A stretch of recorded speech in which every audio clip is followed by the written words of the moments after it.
This little motor can move to an exact angle and hold it there.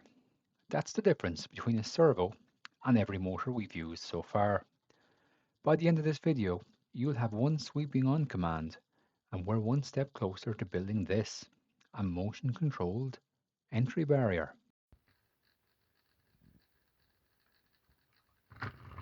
If you've been following the series, you've already wired the L298N for DC motor control, added IR remote control, and built a tilt safety cutoff switch. Today's project stands alone, so don't worry if you're just joining, but if you want the full build, links to these videos are in the description and the cards above. Here's what you need. One SG90 micro servo, your Arduino Uno, 3 jumper wires and a breadboard. That's it. No extra chip needed this time. Servos talk directly to the Arduino. I'll link the exact kit I use in the description below. It's an affordable way to get the servo plus everything else you'll need for this series. So check out the affiliate link in the description below. 3 wires, 3 connections.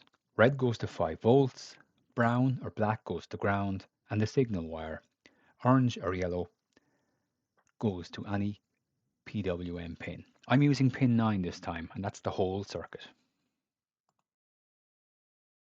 This is the program. So hash include servo.h, that's a servo library. Next line is servo my servo. So what we're going to do here is creating the servo object. We can call it anything you want. We call it my servo, and then we're going to set the position to initial position to 0, and that's normal enough. And as you know, in every sketch we have a void setup, a void loop.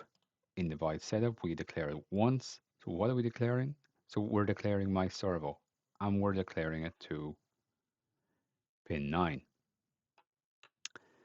So next void loop, we're going to sweep it from 0 to 180. So we're going to start off at position 0. We're going to go to 180, and we're going to go in increments of 1.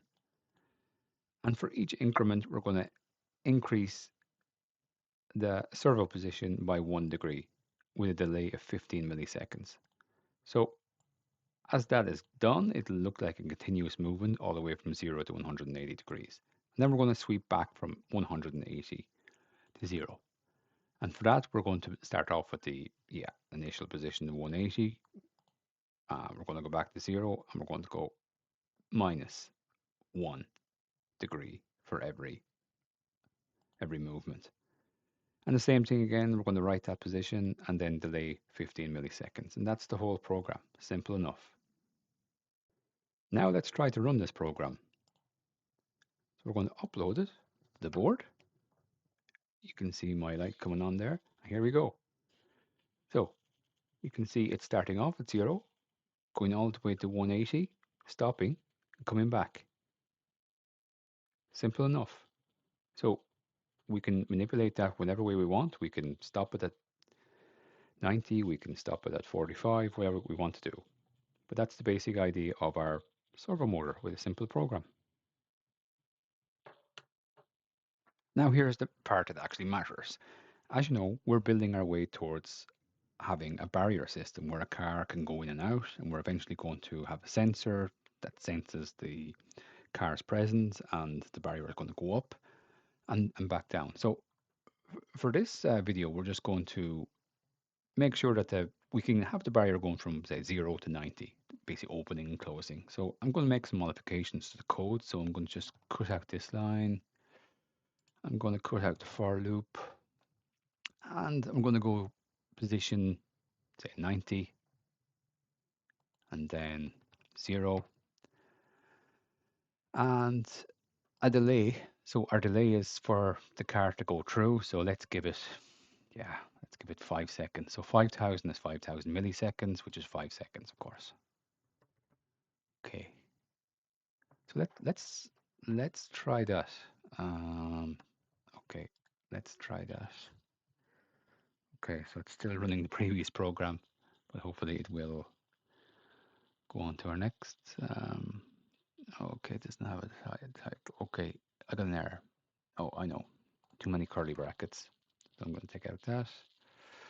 I'm going to take out that and run that again.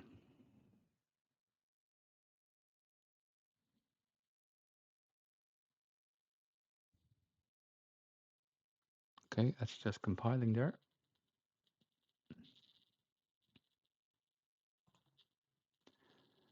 And now it's sending the code down to the board.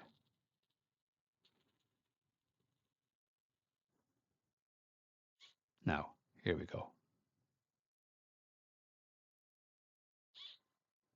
Right, so you can see there, it's changing 90 degrees, wait 5 seconds, and go back to 0. So you can see there, that's the basis of our barrier. So we've something to build on there. Of course, we can make it go slower. We can put in a greater delay. Well, that's up to us. But look, we have the basics now. So in the next video, we're going to introduce the sensor, and we're going to eventually get to a capstone project where we're going to have a complete barrier system for a car.